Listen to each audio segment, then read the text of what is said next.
you guys. Good morning. We're running a couple minutes behind here, but this is super exciting. I'm excited because number one, I created a podcast and I had it run for 3 years straight. And it was every Tuesday at noon. It started off right before COVID and it was called Anything But Average. And that was God put it in me. I love interviewing people. I love hearing their stories. And I was like, I want to bring positivity to the world in all kinds of things because none of us were meant to be average. So I named it Anything But Average. It literally ran, like even during when COVID first came out, I did it every single day for the month of April, every morning to bring positivity and with different people. And then about a year and a half into it, I was talking to another podcast guy and we decided to relaunch it under a different name and on another network. And so we branded it differently. We did Walk Away Wealthy, Wealthy in Knowledge. Same concept, bringing positivity, bringing success stories. And then last year in November, I got COVID for the second time, but this time I got it by myself. So I was like quarantined up here where I am right now for like 4 days by myself. And I was like a mad scientist writing all over my whiteboards. And I wanted to get crystal clear on purpose. Like, what do I want my life to look like the rest of it? Who do I want to spend my time with? All of that stuff. And during all that, God spoke to me and he's like, you need to let this podcast go. Because at that point, I was transitioning a lot. We were moving things around in our business. And it was harder for me to get it structured every week, get a guest on and do the whole nine. So at the end of December 2023, I did the last one by myself. And I said, I'm ending this after a 3-year run. I'm going to end it. Well, in the last couple of months, like God has been speaking to me about really coming back out there with hope and positivity. And what is the purpose? And my purpose, one of my purposes, I believe, is to bring you guys hope. I do it every morning on Facebook and social media through inspiration and motivation and faith. And so I look back at and dig deep into what are my 4 key principles. Like what matters to me the most? Number 1 is God. My relationship with him. I want to always have a deeper relationship. I always want to make sure I'm doing the right thing. Number 2 is my family. They are my everything. They are why I get up every day. They are why I work like a lunatic. They are why I take no days off. They are everything. I want them to be proud of me and I want them to never want for anything, period. I want to build an empire with them. My 3rd thing, of course, is finances, because if you don't have money and you don't have your finances in order, I mean, you can be as hopeful as you wish, but if you're homeless and you're serving no one, then you're really of no use to the world out there. And then, of course, fitness. That's my 4th, core. I've been working out my entire adult life. It is a core principle. It's something I do 6 days a week, sometimes 7, anywhere from 45 to 90 minutes a session. And so I don't start my day without that. And so then I thought, all right, then this podcast needs to focus around that. Every week, I'm going to bring you somebody from one of those categories who I think is doing great things in the world and can help you be inspired, motivated, and guide you, because you got to pay attention to who you're paying attention to. Michael Harrington, you guys, has an amazing story to tell. Number 1, he checks all the boxes in all 4 principles. He's laser focused on all of those things. And so I wanted to launch our podcast last week, and crazy, our internet went out and our power. The date was supposed to launch 30 minutes before we were supposed to launch. I thought, that's odd. And there was a different guest that was going to launch it with me. But apparently God had a different plan. And so we're launching it today. And Michael shared some of his story with me. If you don't know who Michael is, you need to. You need to follow him on social media. He's been doing finance for, is it 29 years, Michael? 29 years, yeah, guys. I'm afraid to say the word 30. We'll just say 29 for about next 5 years. So I thought, I don't want to age myself. Yes, I love that. There's no better person to relaunch the new podcast, which is now called Rise and Thrive. And God put that in my head to what to name it, how to call it. And at first, when I heard the Rise and Thrive, I thought, okay, well, I got to move the podcast then to the morning, because rise up when you wake up. Mm-hmm. Now with digging deeper into what is the meaning. It wasn't, I read it wrong. It's not rise and thrive, like you would rise in the morning. It's rise up. We're to rise up. We're to elevate each other up. That's what this is about. So Michael, so that the world can learn more about you and how you rise and thrive every single day, can you please give your backstory, and then we'll head into you and your story. Absolutely. So, when I was 12 years old, I lived in a not so good part at the time of Houston, which is South Main and 610, not too far from where Six Flags was, in a motel. So we'd been there for about a year and a half, paying by the week. for a 1-bedroom motel. And Who my are mom, you living with? yeah. So my mother had gotten into some trouble, so she was really having a hard time finding a good job that would pay the bills. So I was having to help also. So I worked for the Houston Chronicle at the time. I was 12 years old. Slept in papers early in the morning before school.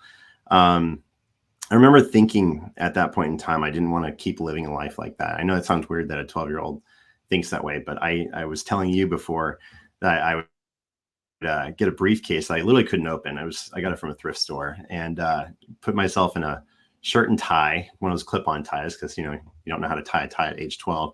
And I would take the bus, the Metro bus, from the Main Street bus all the way into downtown, and go into the tunnels and act like I was a businessman, walk my way to the law library, and start pulling out books that I thought I could read, and started acting like I was going to be a lawyer. I thought, well, one day I'll be a lawyer. I'll be amongst all these other business guys. I'll be making money and so forth, and not be schlepping papers at Belden's grocery store off of down in Bel Air or Westview area. And so I always had that dream, and obviously, I mean, living from motel to motel is not a way for a 12-year-old, 13-year-old to live.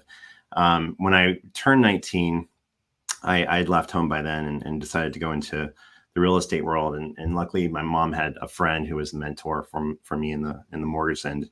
And I mean, I'd gone to 26 different schools, lived in 29 different places. There was no foundation for me. And so I always saw buying a house as like foundational, because my whole family had never owned a home. And so when my mentor told me I could buy a house at age 19, when I had just gotten this mortgage job, I looked at her like she had 14 heads. I was like, there's no way I can afford a house. I think I was making $22,000 a year at the time, which isn't bad money for 1996. It was okay money, but I just remember thinking there's no way I can afford this. And what she did is she showed me how to use down payment assistance from City of Houston. It's called Housing Opportunities of Houston, and MCC credit, which is a mortgage credit certificate. And we did 2-1 buy down, which back then you could qualify on the 2-1 buy down rate, which the rates were 7.5%, and I qualified at 5.5%. And I got a $532 mortgage at an $82,000 house. And I remember the first time I walked in, it kind of gets me choked up. But when I walked into the house, I did that. And do you remember that Toyota jump commercial where they would jump for Toyota? Yeah. I swear I jumped that high in the middle of the carpeted floor. With Formica countertops, linoleum floors. It was a brand new house, Gateway Homes, just down off the Beltway, where the Beltway was starting to build, at Beltway and 59, which is not a great area to live in today, but it was a good area back then. And I just remember owning my own 1,500 square foot house, 3-bed, 2-bath, 2-car garage, and age 19. And I got roommates to actually come in and pay my mortgage for me, which is awesome. 3 years later, I made $30,000 on that house. By selling it, and then I put that into my next house. I put more money into my next house. I've only had 3 homes my whole life, so I've been in the same house for 20 years. My kids have lived in the same place, not 26 different schools, 26 different homes. They lived in the same house literally for the last 20 years. So it kind of tells you where my mind's at. I'm like, I did not want to move after all those moves. People always say, why don't you buy a nicer, bigger house? I'm like, if you had my life, you would not want to move. So thankfully, I'm not moving ever again. No, just kidding. But that just kind of gives you a synopsis of like why I do what I do and why I like helping buyers with home buying assistance or thinking outside the box. And we're going to talk about that later today with the house hack situation, which I wish I could have house hacked when I was 19. That would have been mind blowing to me, to be able to put 5% down and buy multiple units and then have that investment 15 years later, which would be today worth almost, probably about $3 to $4 million. Wouldn't that have been nice to have that much real estate by my age today? But that's why I'm looking forward to talking today is to kind of give more of that synopsis. And all to say too, if I had not been a Christian from the age of 12 and believing that the Lord was there for me, there's no way I would have ended up getting out of that world. And like you said, rise up. There's no way I could have left that world. That I don't want to call it a certain name. Let's just say I left that world of a poor mindset of, living check to check, month to month, living in a motel, and then having my own home by the time I was 19 years old. Again, not being rich. I want to make that clear. I was not a rich 19-year-old. I didn't have a spoon in my mouth. There was nothing. I was working my butt off, like Trisha was talking about earlier, to get there. But it's because I did have the Lord in my life at that point in time. And there's no way I'd be where I am today without him. So I love that. And so from all of that, my thoughts right away immediately are, you see sometimes people as adults that are super successful, and people are like, oh, I'm sure they've had a silver spoon, and it was given to them, and they a lot of times doubt that grit and that hard work. And then you see people sometimes that come from backgrounds where you did, that don't amount to anything. They end up strung out on drugs, they end up homeless, they end up prostitutes, they end up dead at a young age. I, for one, like, I know you, it was you and your mom in this hotel.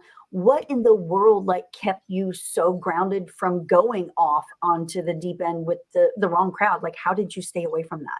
That is a great question. I always say I was middle child, so I had middle child syndrome, where you're looking at what everyone else is doing, and you're kind of like you're in your own little world.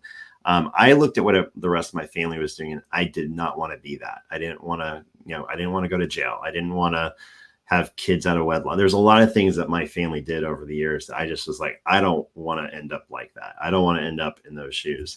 I always tell people I'm the only person in my family, probably going back generations, that hasn't been divorced, had children inside of wedlock, didn't go to jail. Like, I'm probably the only person in my entire family that didn't step foot in jail and this is my mother's side of the family. Let me be careful, because I just found my father age 42. So that side of the family is totally wholesome and good. And let me just point out, it's my mom's side of the family that we have some issues on.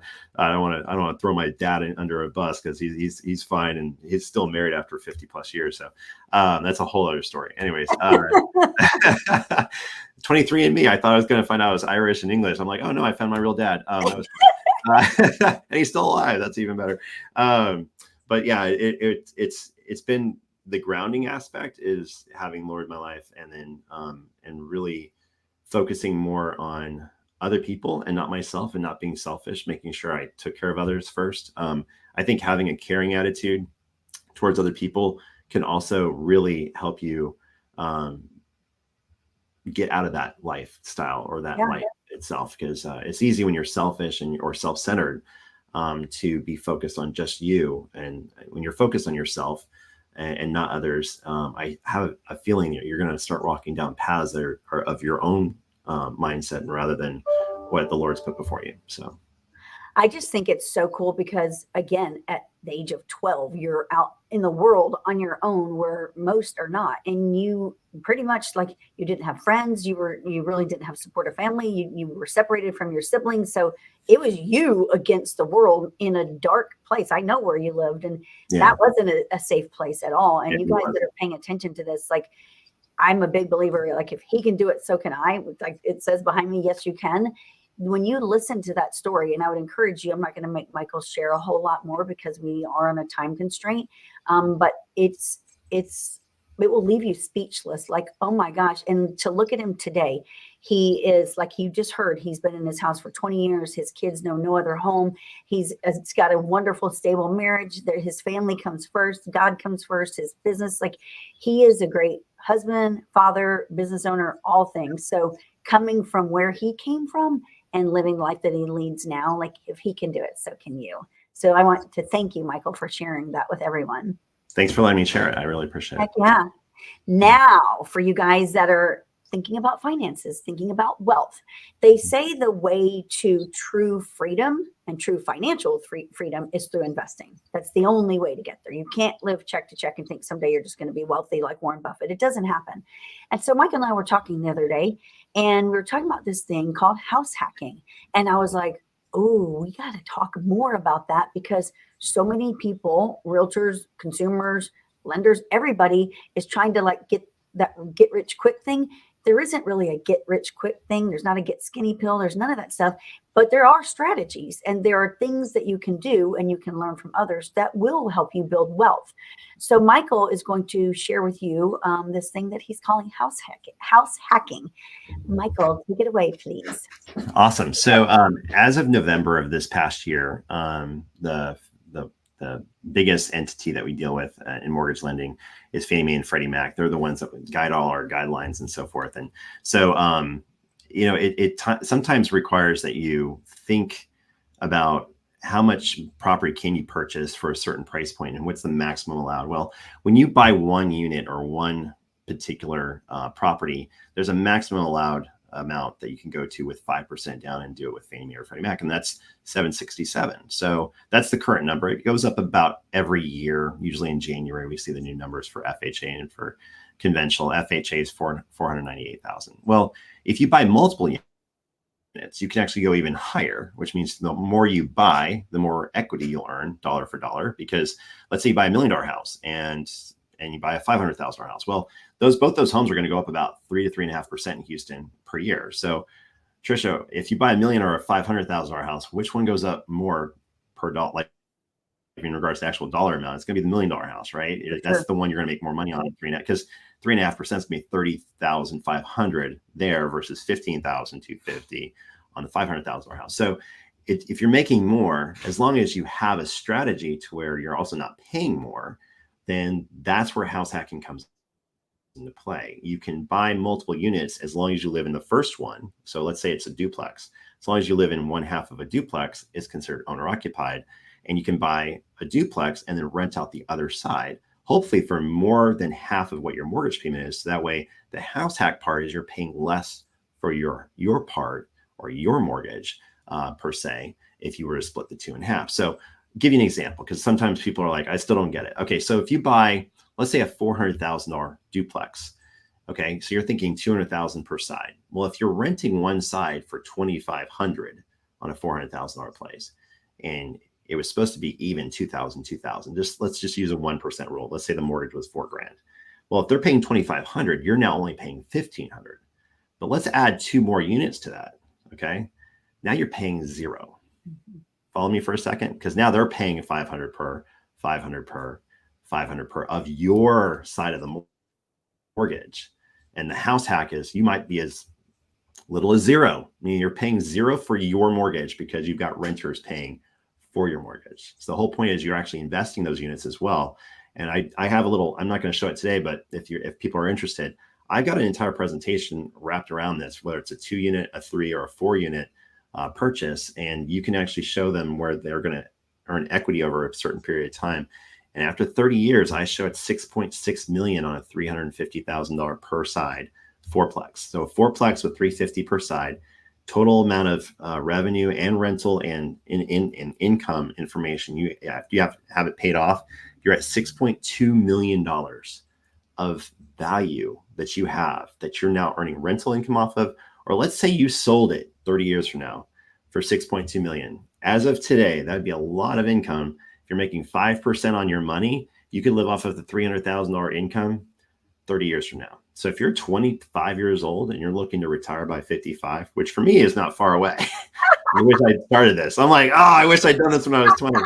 I wish it had been 5% down when I was 20. It used to be 15% down. Again, as of November, they reduced it to only 5% down. So I've got people putting 60, this is the truth. Like I've got a fourplex, they're putting $66,000 down for a down payment.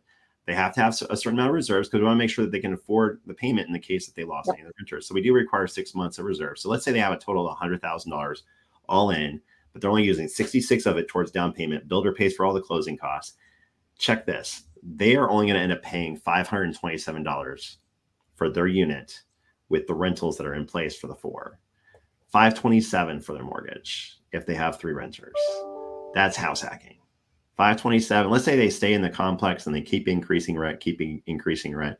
Within 5 years, the numbers show that they should be paying $0. Within 5 years, they're paying $0 because they're going to be able to increase the rents on those 3 other units on the fourplex. Now the max is 4. Just so everyone, I got a call yesterday.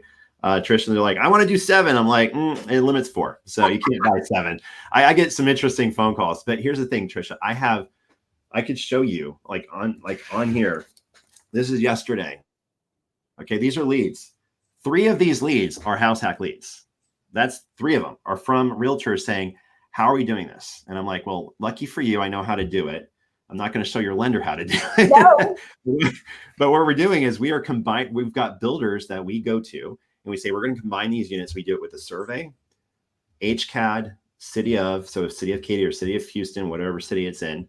And then we do it with the appraiser. So it is a combination of like trying to actually combine individual units. They can be actually walls apart, no joke, unless it's VA. Walls have to be attached for VA. The other FHA and conventional walls can be detached. Now here's the kicker. For the 1 through 4, that's conventional. the 3 and 4 for FHA, like 3 unit and 4 unit for FHA, currently the math doesn't make sense for what's called a worksheet. I won't go into the details, but there's a worksheet when you're buying 3 or 4 units that as of right now, the rentals are not 125% of the mortgage payment. So that doesn't work, but you can do a duplex without that worksheet on FHA. So I do have a couple buyers actually doing an FHA 3.5% down duplex, and then they rent out one side. We count 75% of that rental as income. So people that are worried, well, how am I going to qualify for $1 million? You don't have to qualify. We use the appraisal to determine how much the rents will be once you get those leases. And we can use 75% of that amount towards your income amount. So that way you can qualify. So you can be making less than 100,000 and actually buy literally a 1.5 or in FHA range, somewhere around $900,000 property. So you can qualify. It just depends on how much rent, how much the mortgage payment is going to end up being, how much per unit we're talking. Again, we have to go with the builder, and I've been able to get builders that when you sell multiple units, the builders, quite frankly, don't tell the builders I said this, but that's what I'm saying. We can bring the price down a notch because now you're buying multiple units. You're doing it in bulk.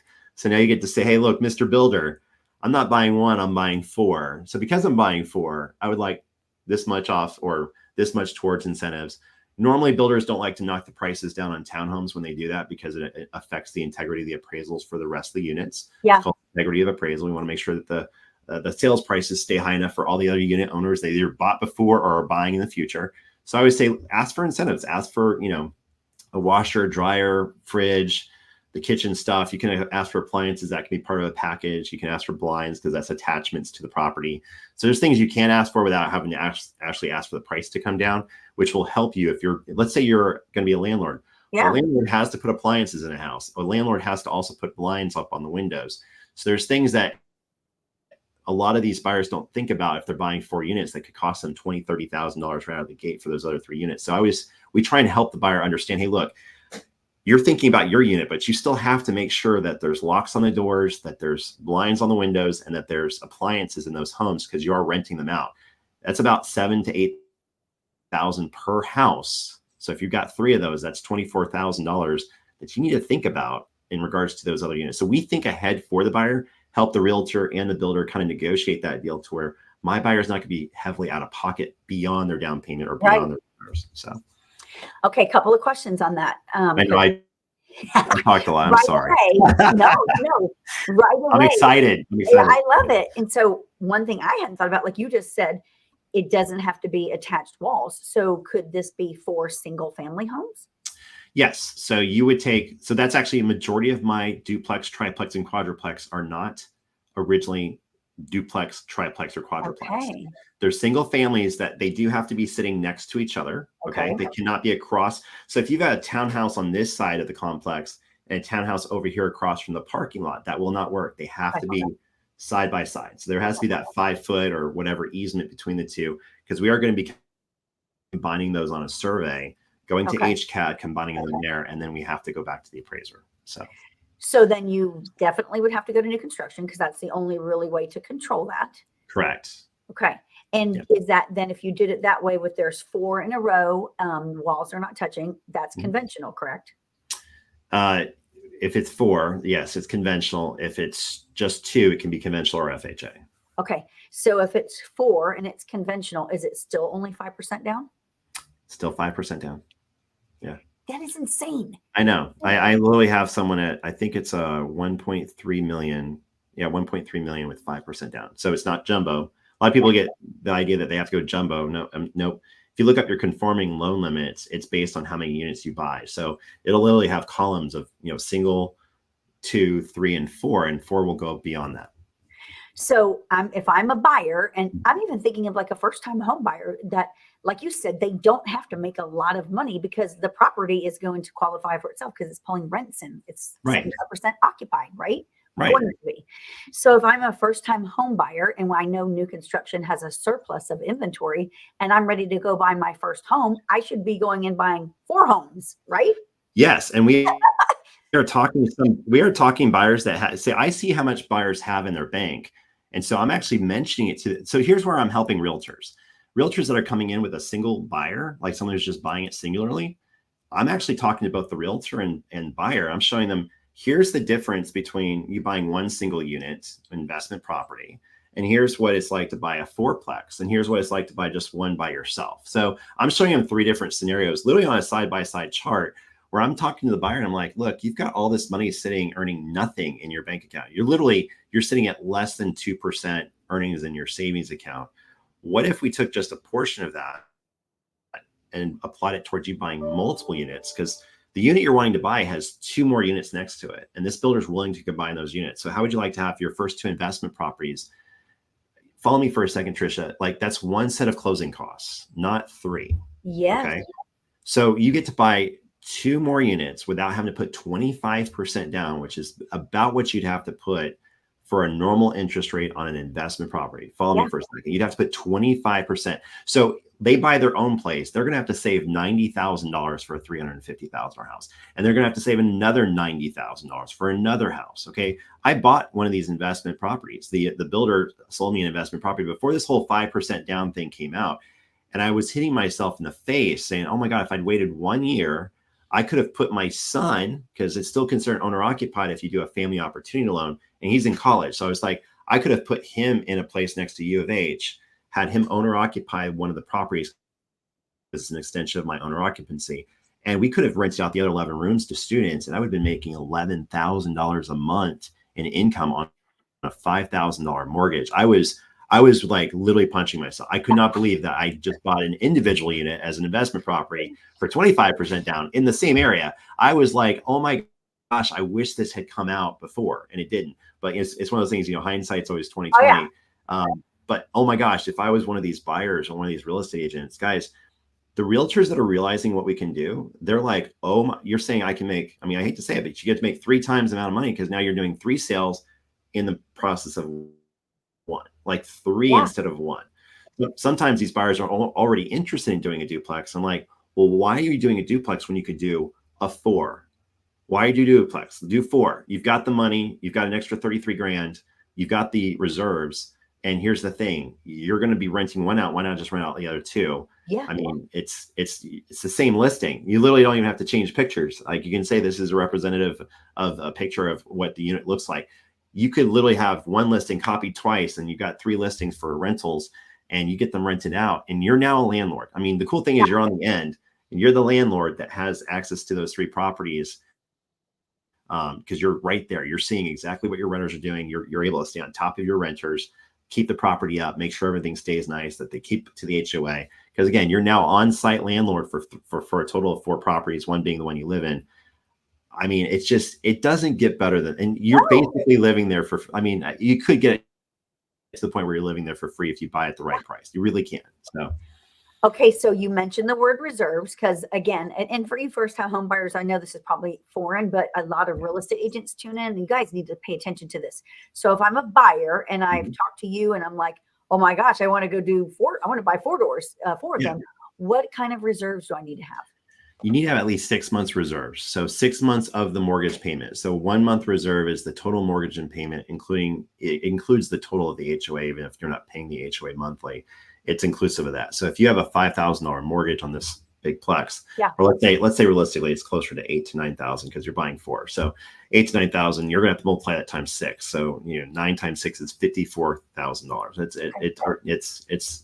It's a lot of money, but you have to have it sitting in, and it can be 401k. We're not going to take your money out of the 401k. We're going to leave it in the 401k, but at least we know that it's there. So as long as it's accessible funds in a 401k or IRA, reserve, like any type of retirement accounts, reserves that you have elsewhere, even if they're not touchable currently, as long as they're assets that you could get access to within 3 to 4 days, we'll consider that an asset you can use. You can't use any previous real estate. So if you own real estate, that's not considered reserves. So you can't say I have $300,000 equity in my house. Well, unfortunately, that's great and all, but we don't count equity as a true reserve because we're not sure that you can access it at the time that you need it. Because what if your credit scores drop and you can't actually pull money out? So it's really important that they have that reserve. And it's really important just from a moral standpoint that lenders are required to get those reserves, because I would hate that phone conversation where someone says, oh, I lost a renter. How am I going to pay my mortgage payment? Well, because I didn't, if I didn't verify you had reserves, that's my fault as a lender morally. Like I need to make sure that you can afford it, but also that you can handle the mortgage payment if you lost your renter for a month. So Okay, so now again, every time you say some keyword, I'm like, okay, well, let's ask about that. So we've talked about reserves and we're figuring all of this out. Insurance, because of course in the state of Texas, insurance is unfortunately a very substantial cost. You're Yeah. only going to be occupying one of those 4 units. So if you know, like, how does that insurance work? Yeah. So for insurance, you're going to have to still cover the entirety of the insurance. Like you're not just covering contents like you might be doing in the case that you're in a condominium complex and they're covering the walls in or walls out scenario, and you have to call it cover walls in. In this case, you do have to cover the entire unit. So all the units are covered by you. The fact that you do have renters or a multiplex is going to complicate the insurance, where they're going to be thinking, okay, it's a renter, it's not you. Yeah. So they have to take that into account in your insurance amount. So your total insurance is going to be costly because you got 4 units, not one. But that's why you want to make sure you account for that in your rental amount and make sure that the rents do make sense. And just so you guys know, if you're a buyer watching this, you're going to be asking your real estate agent, what does this comp out to in regards to rents? You want to make sure you get your rental comps before you even put a contract down from your real estate agent, because you want to know what it's going to be renting for, because you have to give that information to us as a lender. I got that question twice. I was the one asking that question twice yesterday. Give you an example, Trisha. So we had a buyer that was looking at the duplexes, but they really wanted to live in the Heights. And so I had a real estate agent, Jennifer Fuller, who has a perfect listing, but it wasn't listed as a duplex because it was a garage apartment. And so because it was listed as a single, and I just knew that it had a garage apartment, really nice one for $1,800 a month rent, I mentioned it to the real estate agent that was showing them the property. And I said, hey, Mario, take them down to Jennifer's listing. It's not listed as a duplex, but it's a duplex. I mean, the garage apartment is significant in space. It's upstairs. It covers the entire 2-car garage. It's an older home. It's like, built in the 40s or 30s or something. So guess what? They love the house, the main house, even though the kitchen's about the size of my closet. They love the main house, and they loved the garage apartment because it was completely separated from their house. They don't have to worry about wall to wall noise and stuff. And so they were really excited about this, and they went ahead and put an offer in. And I explained to them, I'm like, just so you know, that side of the garage apartment is not going to pay more than half of your mortgage on a $650, $690. You're paying for the Heights. You're in the heart of the Heights. You're paying for that aspect. But the thing is, they're going to be covering insurance for their main house, which is an older home, not new construction. So I also explained to them that they'd been looking at new construction before, and the insurance was much lower. I said, hey, this house could be as high as $4,000 or $5,000 a year for homeowners insurance because it's an older home. And they're like, oh, and they're like, okay, so you're saying my mortgage is now going to be more than half. I'm like, oh, it's definitely going to be more than half, because you're talking about renting out an apartment size thing and living in a house. You're not renting out another entire home. So they started to rethink, and the thing is like, do they want to do this to stay in the Heights, or do they want to make more of an investment and stay maybe not the Heights and do that new construction thing? So I'm talking each client through based on, like what you said, insurance, like how much they're collecting in rent, because that was an important number. And then how much are they going to be responsible for in their mortgage? And then what happens if they lose that rent, or can they afford? I'm looking at all those things. Most lenders don't. They're just number crunchers. I'm like, I always look at it from a moral standpoint. I've never had a client, as far as I know, because we get alerted to this stuff.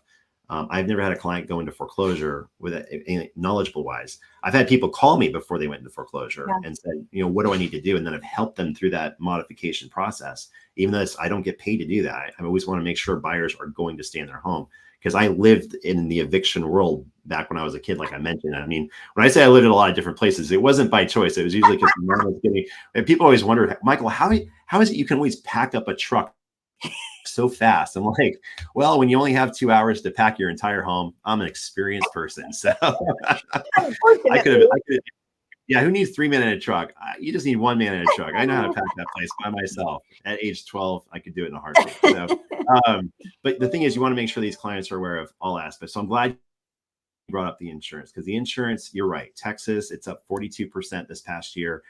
That's closer to the coast. The further you get it from the coast, it's closer to 24 to 28% increase in insurance. And it's just a reality that we're all living, including the insurance people. The insurance people are saying it's the hardest market they've ever been in. And then some of them have been in it for 40 years. And they're like, these last 2 years have been some of the toughest to get insurance with.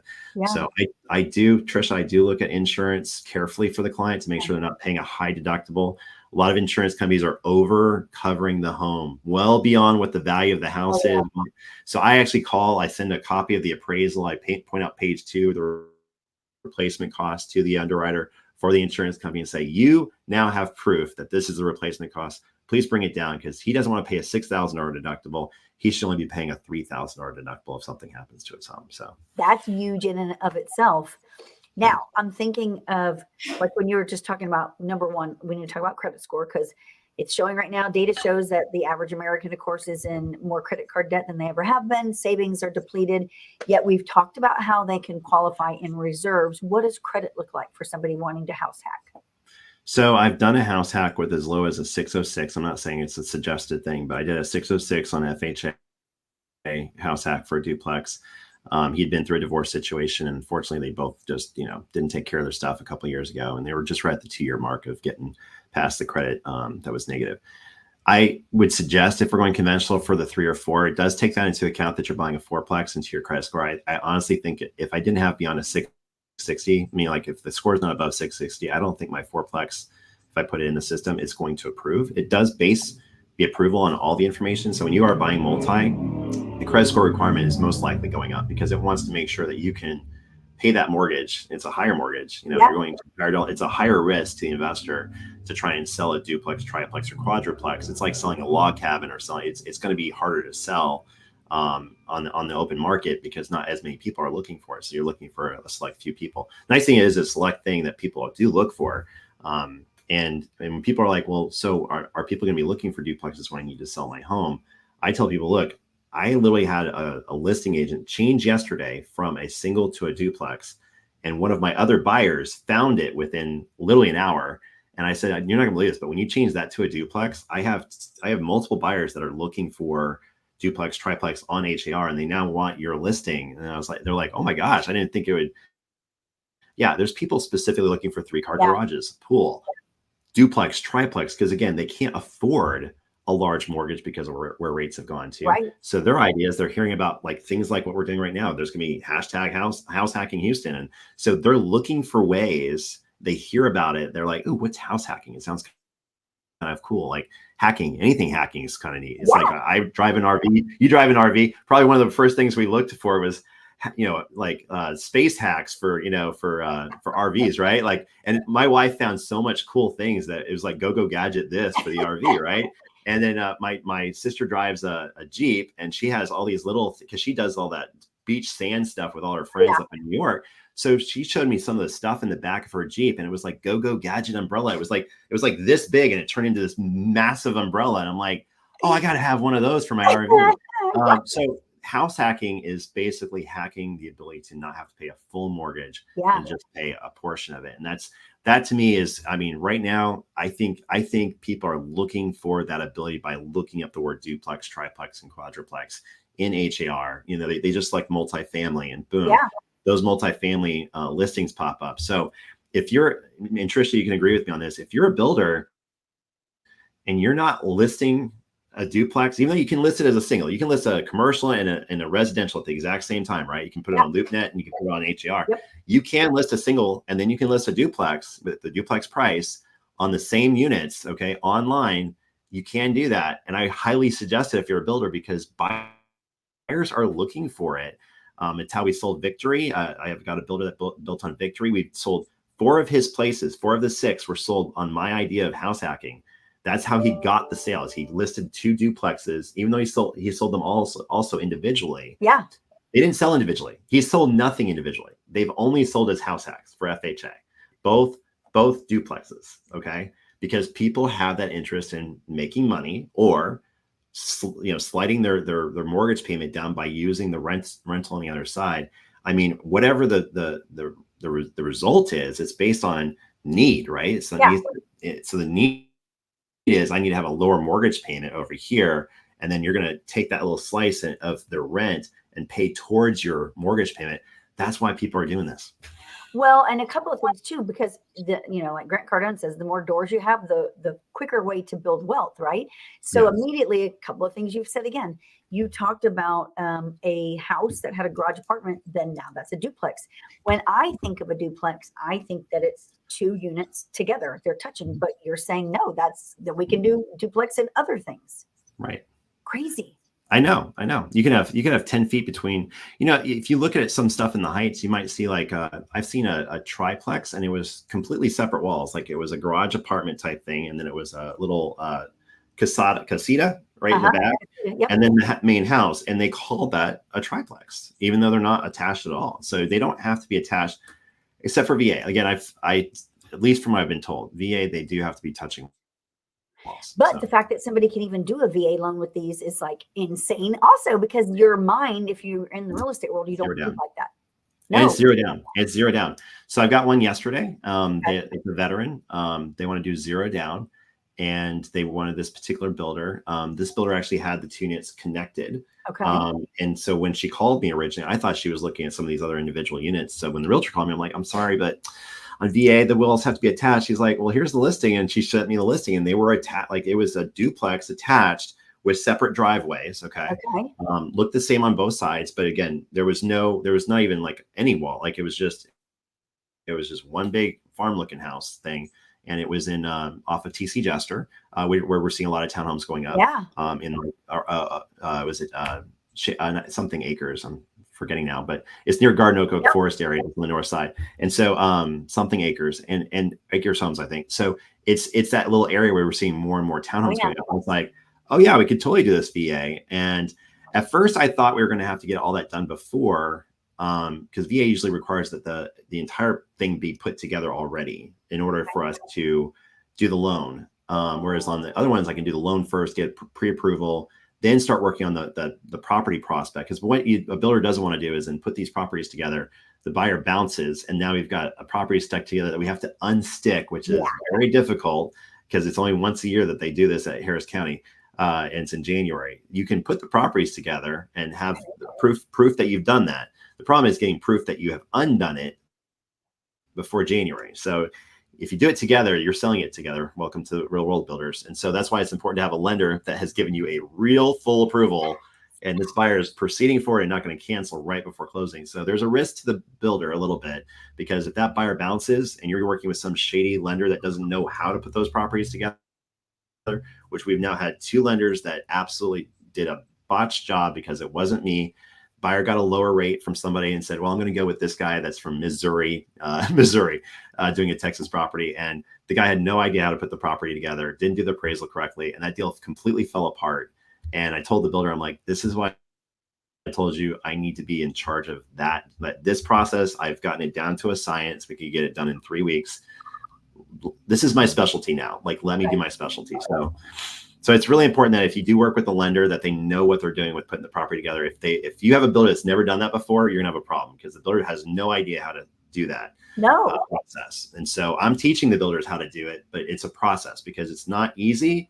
And like I said, it's very, very difficult to undo. So if you're gonna sell it as a duplex, you need to make sure you have all your stuff together and ducks in a row, and that the buyer is solid and moving forward. And I would say you're probably gonna want to collect extra earnest money, because again, it's going to be it's a risk to the builder to put the properties together, the individual units together, right? It's not as bad as if the walls are together, but if you want to go back to selling it as individual units, you're gonna have a more difficult time, because now you've already put the property together on a survey. Now you're going to spend another $1,300 to separate it. So that's the risk to the builder or to the seller if they're going to put properties together. That's why it's important to make sure that I talk them through the process. I always tell the builder the pros and cons. I never hide the fact that it's harder to undo it. I say, hey, look, if we put this together, this buyer is wanting to buy your property. They're putting $10,000 earnest money down. They are super solid. I've got the assets proven, income's proven. They're proceeding forward. I've never had a deal fall through the cracks mid contract unless there was something wrong with your property. So please make sure that the inspections have been done, because the worst thing can happen is we're starting to proceed forward with pushing all this stuff together. And the house, I had this happen with a builder where the house was not really well put together, and the inspection came back with almost like an existing home inspection, where it was marked up with all sorts of like code violations for new construction. And I was telling the builder, he's like, oh, no, it's fine. It's fine. I'm like, it's not fine. You get this stuff done. I told him, like, if you don't get this stuff done, you now have a property that's been mashed together, and so I had to get kind of tough with the builder. Again, My job, the second I start protecting that buyer, I don't represent the builder. I represent the buyer. Like the buyers, unlike most in-house lenders, I am like focalized on the buyer. And if it pisses off even one of my builders, I just don't care. It's the buyer comes first. And if you're a builder out there, I'm sorry, but my buyers comes first. So, you have to. Yeah, it's our ethical requirement. I mean, it's literally a moral thing, but it's also an ethical requirement. And I don't think anyone of faith would ever do it the other way. So no. Yeah. One thing more, and because you guys, I hope y'all are taking notes, number one, because yes, sometimes it sounds complicated, but you'll see, like, once you learn how to do it, and of course Michael's an expert, then you want to do it again, because you can live in your unit and then in a year from now do it again, right, Michael? Right. That's exactly it. So the key is you do have to stay in the unit for 1 year. So what Trish is pointing out is that to prove to Fannie Mae or Freddie Mac that you're not buying it as an investment property for the sole purpose of investment property, they look at the 12 months that you're in the house, the first 12 months. After 12 months, you can do with that the property however you want to. Now, I'm not telling you by law you have to stay in the property for 12 months. That's not a law. It's just if you decide to go buy another place, follow me for a second. If you decide to go buy another place month 6, and you try to do the house hack, what they're going to do is they'll be like, okay, great, you can do the house hack on this, but now you need to turn this other property, because you did it in the first 12 months, into an investment. They'll make you refinance that first property, regardless of where rates are at. Okay. So rates could be 3 points higher, and you will have to refinance that note if you do this move. So it's really important, like what Trisha just said, make sure you know the time frames that you're required to stay in the property. The other part of the house hack is to keep doing it over and over again. And what she's saying is you have to stay in the house for 1 full year, and then you can rent it out. Now, people are like, well, why don't I just sell it? Well, the whole point of buying a fourplex is to build your portfolio. Yes. You sell it year 1, you're going to pay what's called capital gains taxes, because you didn't live in the property for 2+ years. So if you want to avoid capital gains and do what she's talking about with house hacking, you can live in it for 2 years, stay in it for 2 years. You leave year 3, beginning of year 3, you go do house hack again for another 2 years. Follow me for a second. Because you lived in both quadruplexes for 2+ years, okay, and it's within the 5-year requirement, you pay zero capital gains. You could sell both those complexes and pay 0 taxes because you lived in it for 2 of the last 5 years. That's an IRS rule. So there are IRS ways of avoiding paying taxes legally. I'm not saying to avoid paying taxes. I'm saying you're doing it from a legal standpoint. They say as long as you lived in the complex or lived in the unit for 2 of the last 5 years, you're not paying capital gains. And because it's a fourplex, it was considered owner occupied, even though the other 3 were actually technically investment properties if you were to separate the 3. So from a investment strategy, from a tax evasion, legal tax evasion strategy, or tax abatement, I guess, strategy. And then on top of that, just making money off the rents. I mean, you show me where you can put your money where you're making money off of rent, because again, they're paying your interest on your mortgage, right? They're paying the interest. You get to write off the interest as well on your mortgage. Get to write off up to $10,000 a year for property taxes, which is awesome. Yes. And you still get to write off all the other tax strategies that you have in your portfolio. So tax abatement, paying lower taxes because you're able to hide that money legally from the income that you make from the IRS by the amount of interest or taxes that you pay on the property. So you're actually able to claim less income to the IRS, which is how you make more money off of tax abatement. And then the other thing is that you're also making money off the rents themselves, if that's what you're doing. So show me where you can do that, all 3 of those things with your money, especially after you sell the house and don't have to pay taxes on something that you did make income on. Like you've made $100,000, $150,000. Show me where you can make $150,000 and not pay taxes on it, other than muni bonds. Like that's the only thing I can think of that you don't have to pay taxes on is muni bonds. Other than that, real estate is where it's at. Like that's where most people should be putting their investment strategies into. Sorry, financial planners. But I mean, there needs to be at least 25 to 35% of your portfolio into real estate. That's my rule of thumb. If you look at where my money is at, that's exactly what I've done, is put it in either real estate investment trades or I wish I could do house hack like y'all did, but my wife and I are staying in our house. So we're not moving into a townhouse at this point. But if we really wanted to kill it, that's what we would do. I mean, if we wanted to kill it, Yeah. So You have, and I have two more questions, and I know we have to wrap up too, but so we're going to have to hit these because I know people are, if I'm thinking it, people are, I want to bring as much value as we possibly can. Number one, because I know this will be a faster answer, can someone self-employed qualify for this? yes, they can, but they do have to qualify income wise. So people that are doing like the bank statement or other type of like alternative QM loans or non QM loans are called qualified mortgages. If they're trying to do what's called a non QM, which is not a Fannie or Freddie Mac, the 5% down option is not going to be an option for them if they don't claim enough income on their tax returns to qualify for the property. People sometimes do consult with me before they file their tax returns. They always ask me, well, what if I file less expenses on the next 2 years of income? I'm like, well, you do have to pay the IRS for that. You're paying more in taxes by doing that. So just make sure you're comfortable with paying more in taxes and claiming less expenses. But understand that, you can have what's called a non-occupying co-bar. Probably about half of my buyers right now, Trisha, are in their 20s and 30s, and they're getting their parents to co-sign for them to do this investment strategy, because parents like myself and even you, Trisha, are thinking our kids really can't afford a mortgage right now. I mean, it's just the reality. And my wife thought about this a couple of years ago when she saw rates going up. She's like, we might have to buy these houses for the kids and then have them pay us what they can afford until they can buy, out buy us on these properties. And I was like, how sad is that? That, today's first-time home buyer, I was a first-time home buyer, at age 19. There's no way making $22,000 a year today, even if you did inflation on it, let's say it's 35.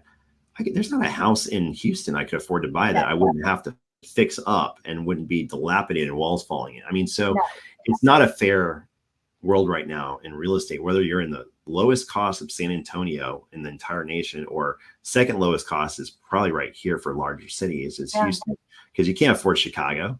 I look at the prices in LA and I'm like, I don't know how anyone could buy a multi-million-dollar place just to live in a suburb in LA. I have no idea. Like, they must work 5 jobs or something. I'm like the average American is not making $300,000 to $400,000 a year. And I feel like that's what you have to make to afford a house anywhere close to San Francisco or LA. Oh yeah. Chicago or Miami or something like that. I'm like, these places are extremely expensive to live. And it explains why so many people are moving to Texas. So if you're also relocating here to Texas, I mean, we have no income tax. A lot of people are, when they move here, they're surprised sometimes, Trish. They don't remember what it was like to not have an income tax. They live in California, New York, wherever, Illinois, Chicago is like up to 13%. I mean, they have all these insane taxes they have to pay. And so when they come here, they're like, oh, I get to keep $25,000 in my pocket. I'm like, yeah, you don't even file an income. You don't even file a state return. They're like, I don't even know how to do that. I'm like, well, you just skip the state return on your TurboTax. We don't have it. I'm like, now you do have property taxes here, which are slightly higher in newer neighborhoods. So I do say that sometimes when you buy brand new, just watch your taxes. Yes, for sure. I mean, it can be as high as 3.7% and as low as 2. I'm sorry, I jumped off the question. Sorry. Final question, you guys, because this one's important because I'm thinking about it too. So say someone does this and they bundle 4 units together, and 3 years from now they get this, or someone comes in and is like, I really want to buy this unit from you. Can you sell just one of them? No. Okay. No, not unless the mortgage is paid off. So if the mortgage is paid off in full, then yes, you can separate it. But because the mortgage was taken out with a combined property, that entire survey, everything that's in that survey is considered part of the mortgage. So you can't, if you have a mortgage, you can't separate it. So that's a good question. Refinance it and cut one of them out of it. Refi would have to still be as a duplex. Okay. So, yeah. But it's a great question. I do get that question a lot. Yeah, I bet, because people would think, well, I can get a great deal and I'll buy all 4 of them. And 2 years from now, I'll sell one of them off and make some money, right? Yeah. But again, if you're selling it off, again, I can't stress enough that a lot of buyers are looking for this specific thing. Yeah. I mean, Trisha, wouldn't you say that if a house had a 3-car garage and it was in Firethorn and all the others are 2-car garages, there's other 10 other homes that look almost exactly the same. Wouldn't you say that the 3-car garage might be the thing that pops somebody to buy that place? Because maybe it's a gearhead, dad that wants to have an extra space. So same with the pool, right? How fast do pools go? Like faster than no pools, right? So there are a lot of maintenance, but the benefit is when you sell your place, People ask me, why did you buy a townhouse with such a large yard? I'm like, I was thinking ahead to when I sell it. Like, if I'm going to sell amongst all the competitors, mine might be the only one that actually has a yard. So I Yeah. can sell it for more and I can sell it. Like, I'm not going to be worried about it sitting on the market amongst 20 other 1,500 square foot townhouses, because people that have dogs want a yard because they need a yard for their dog. Yeah. So I thought ahead on that, way ahead, because I didn't want my place to be like everybody else's. So I love it. yeah. You guys, I hope y'all have taken like a ton of notes, because again, if you're thinking about buying, whether you're a real estate agent, a buyer, whatever, you're a consumer just paying attention to how to build wealth, this is an amazing opportunity. It's an awesome idea. We have a lot of builders that are involved in this and would happily build something for you or bundle something together. But you really have to get with Michael to make sure that you can qualify, number one, because again, not every lender knows how to do this, or builder, and he's got it down to a science. And then of course you would want to reach out to us in the real estate world if you want to get some expert advice on really what that property is worth and, you know, investing and all of that stuff. Michael, you're so awesome. Thank you for doing this with me today. Thanks for letting me join you. Heck yeah. And real quick before we end, because everyone wants to know, what are interest rates coming in at today, Michael? Okay, I will say that.